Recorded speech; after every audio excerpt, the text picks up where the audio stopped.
I don't know. I don't know. How do you deal with such powerful cancel playing minion cards? Oh, it's not that strong, Elysium. Counter spells are good, but they're slow. And again, like I keep trying to explain. I've explained this 3 times in a row, but I'll try to break it down for those of you who don't play the game very much. So the reason that was so impactful was because he was already ahead on board. Imagine a scenario where he's got nothing on board. Like imagine like if I had mana, right, and I played Falcon, and then he goes, does nothing. My turn, I play another Falcon. He counters one of them, but I get another Falcon on the board, so I have 2 Falcons. Then on his turn, he plays his 1/2, because this is the game that happened, right? So he's got 2 creatures on, those 2 wimpy creatures on board versus my 2 wimpy creatures on board. Hold on just a second. I have a 2 mana drop. I only have 2 lands. I'm going first. I'm on the play. This is a 3 mana if I get it. I kind of need better mana than this. I think I'm mulligan this. I'm down a card again, though, which is ridiculous. And then, okay, and then he starts, then I play on my turn, I play another creature, right? Because he's tapped out.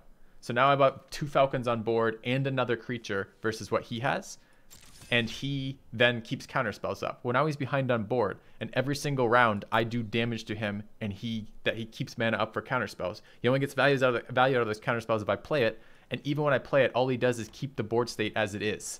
So the counterspell is super strong in a scenario where I'm land screwed and can't play my stuff, and he can develop board and then sit there with all of his mana and pick away at us. So that's what happened in that game. He's got a motivator. I kind of want to get the chaplain out, see what he gets on the ground. Kind of want to start beating on him with the pledge.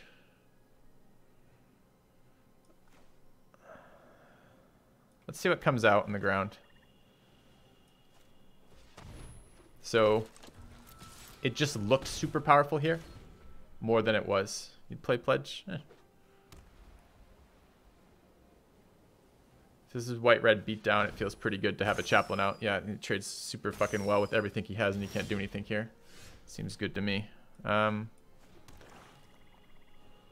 almost want to just stick this on him and start swinging. 3/5 is like a huge roadblock for the rest of the game on him.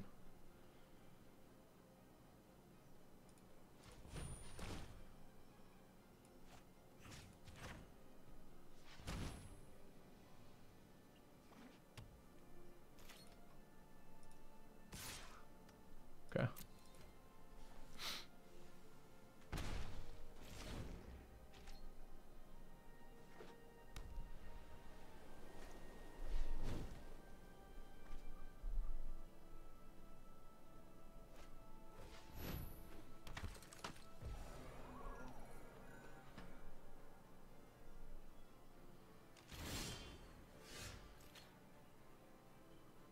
I don't like how wide he's getting right now.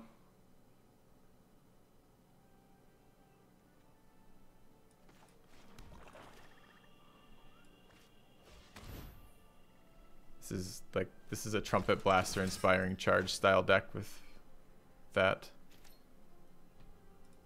Let's just try to get his clock ticking. Kind of surprised last turn he didn't attack with the chaplain. I would have done it just for the 1 life gain for him since he's racing my bird. It's a big one. Gonna motivate it. Sure.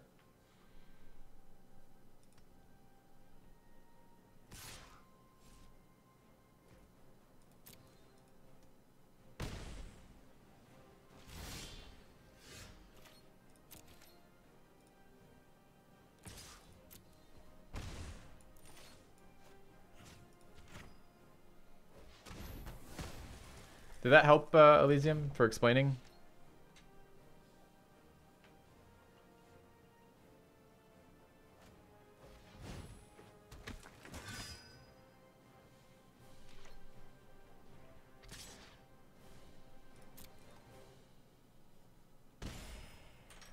Getting lower than I'd like.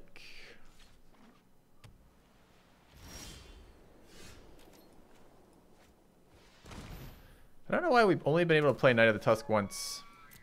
It's played against us successfully 2 out of 3 games. Last game versus the last opponent.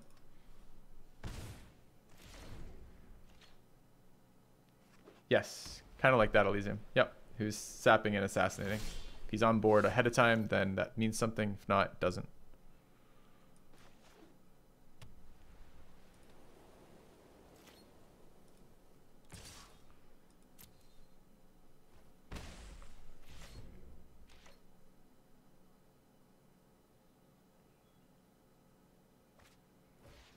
X is really good for him here.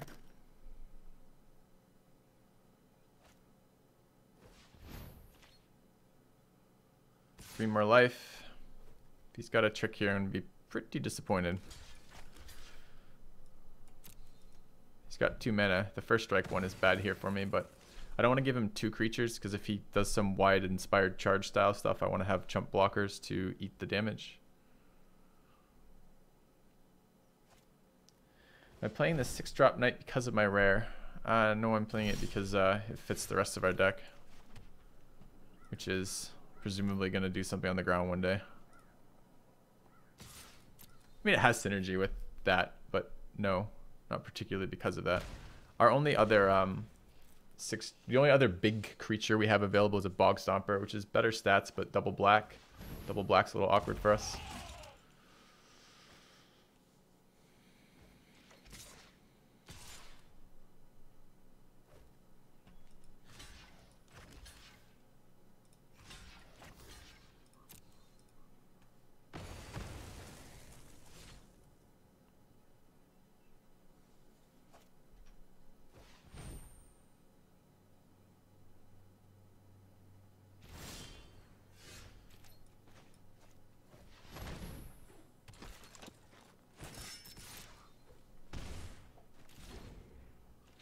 Slow card for being a good blocker. It's 6 mana. 6 mana is not insanely slow. We could drop one more Knight of the Tusk for one more Epicure, but the Epicure is not very exciting to me as a 4/4 with no life gain effect. Did he just heal? Fucking bastard just healed.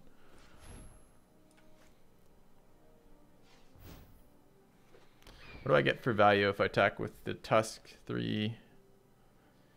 So he has to block it with 3. I can kill 2 of the 3. Do I want to trade the Tusk for like half a Goblin and a Drill Master? I don't think so.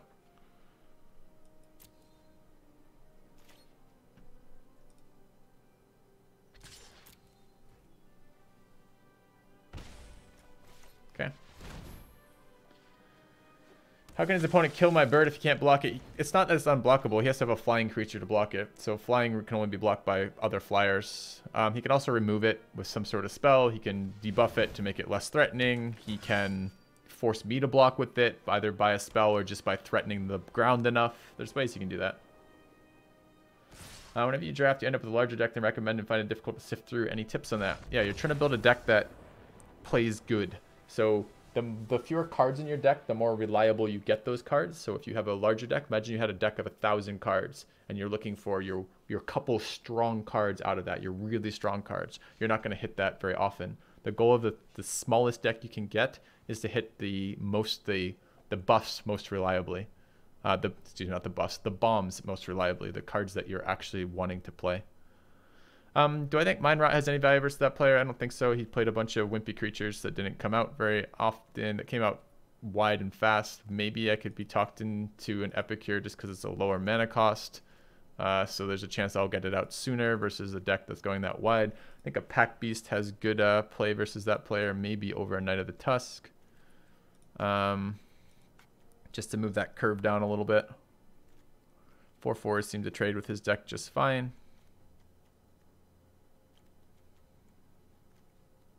I think the rest of this is okay. I didn't see any enchantments out of him. Didn't see any artifacts out of him. I think we'll sideboard as is. All right. For example, you're asking Elysium, see like a card like Mighty Leap here, it gives the creature flying and a buff, so you could declare a flying blocker. Okay. Dominaria just got cycled back in, I believe, today. We're gonna probably do a quick draft. It's this is competitive draft, which means it's best out of 3 for each game, and the reward system's structured a little bit differently.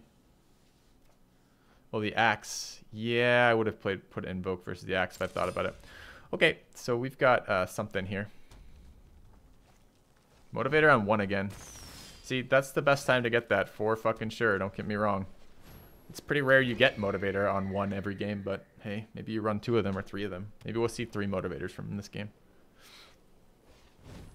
Same opening. It's annoying.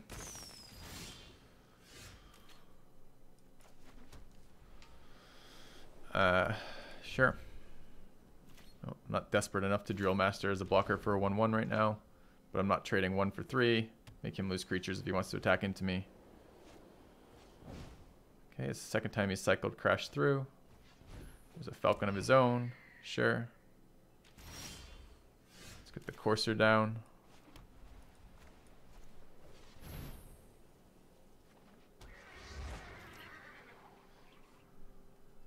Axe is not 2 mana for 2 attack.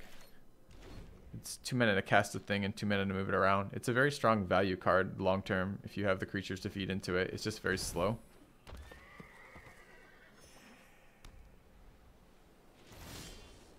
Look how wide his board is already. 5 wide. Alright, let's get a value card down. If he has invoked the Divine, we're going to be a little sad here, but we have Trusty Pack Beast, so it might not be the end of the world. Okay.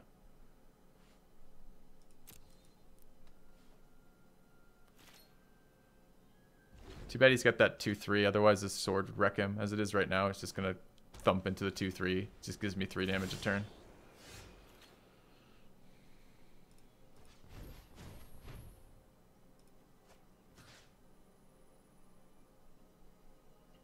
One 3 or 1/2 blocker.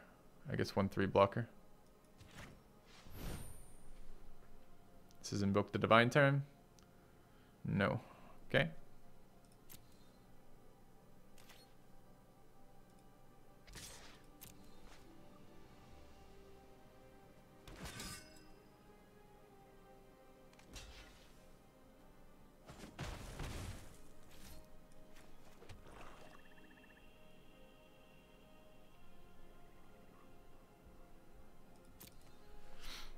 I guess maybe I should have drill mastered there for 1 more wide blocker.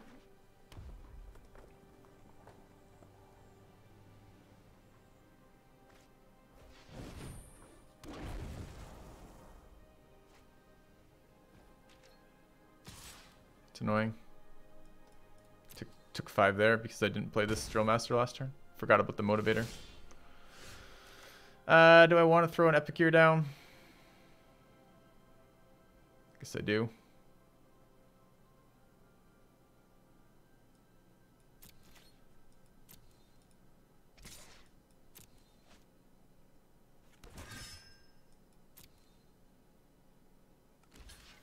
Okay.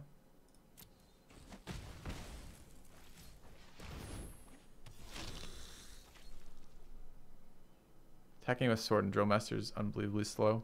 It dies. He just chump blocks it with the 1/1. And it cost me 6 mana to move the sword twice. I'm worried about how... So when I keep saying wide, see how he's got 6 attackers, I only have 3 blockers. What holds him from just pushing every single turn right now with all of his creatures is that I get value trades, right? I kill his creatures, so he can only do that 1 round before I kill half his creatures. He gets half them through that turn, and then next turn he's only got half the creatures to attack with, and he's losing. So, but what I'm scared about is a card like this, where it gives all of his creatures a buff. So all of his creatures get +2/+1 or something similar, which means that it's really bad news for me. He missed on the Bugler, which is super nice. So he didn't get a creature out of it. A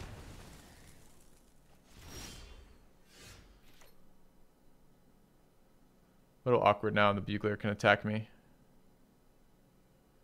I'm gonna recur the Epicure. I mean, I've got way more value than he does right now. So I just need to keep the board stable and chip away at him. Yeah. Do minions not keep combat damage after turns? Nope. All creatures heal after the combat phases.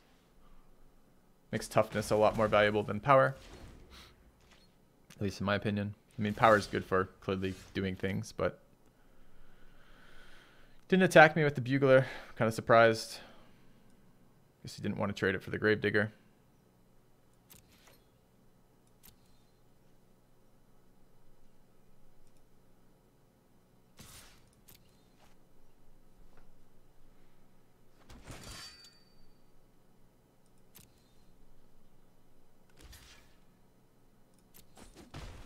Keep getting wider.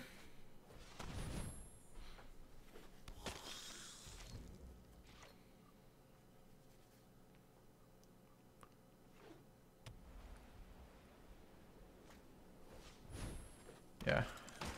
So he's a super wide deck here. If he hits a Trumpet Blast, I'm going to be in a lot of trouble. So I want to just keep getting wider and wider.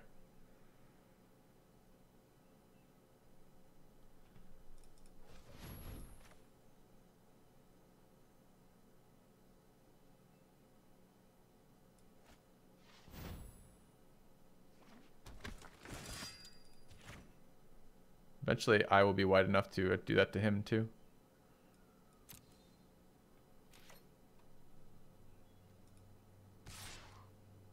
Can I get any value trade out of this guy? He's got 2 through 3, so I don't get 1 out of it. I might be able to kill him next turn. Maybe this should have been a Pegasus too. He just chump block it, I guess. Would that have been enough if I Inspiring Charge? So I would have got 2 of them through. This would have been 3. No, it would have been 10. No, it wouldn't have been. It would have been 5 and 3 is 8. No, it wouldn't have been enough. Okay. Let's get another creature down. If I draw a land, next turn is Knight's Pledge plus Inspired Charge and kill him. And if I don't, it's still probably enough. So next turn, Pegasus plus Falcon plus Epicure go through. He blocks Epicure. We get 4, 6, 8 through and kill him. Okay, that wasn't the card we're fearing, which is a wide push. I think we even survive a wide push here. We've been going almost as wide as him here. Is he shoving? He is. Do I care? Is there any way he survives right now? He blocks the biggest guy as 4. He still takes lethal. Nope. So I'll double block it. Makes no difference.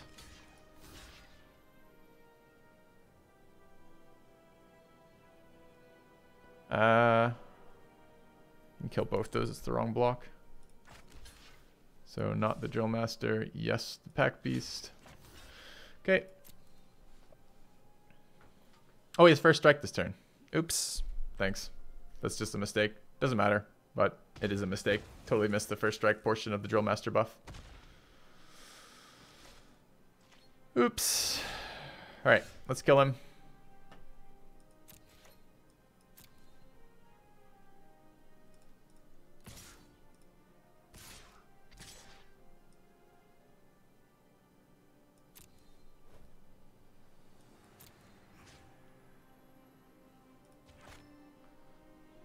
So Courser attacks, gives him flying. He has only 1 flying blocker. That's the Rust Wing.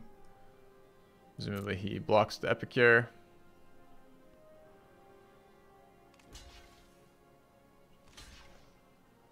And no cards in hand. I'm not worried about tricks here. Nothing to jump his creatures. So we're just going to Inspiring Charge now and then kill him. All right.